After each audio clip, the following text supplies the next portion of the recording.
Hi everyone!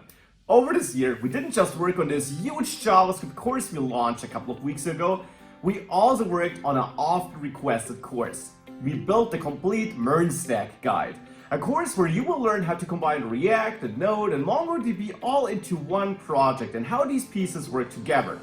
Now in this course, we will show you how that all works, not just in theory, but in a real project. We'll have a look at all the building blocks and combine them. We'll also have a look at important concepts like authorization, authentication, and file upload.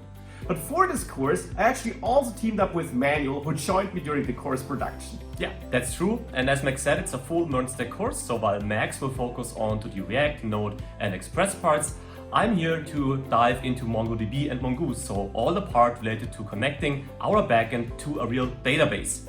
That's what this course has to offer in the end, and as for all our courses, this course comes with Q&A support, quizzes, and a 30-day money-back guarantee.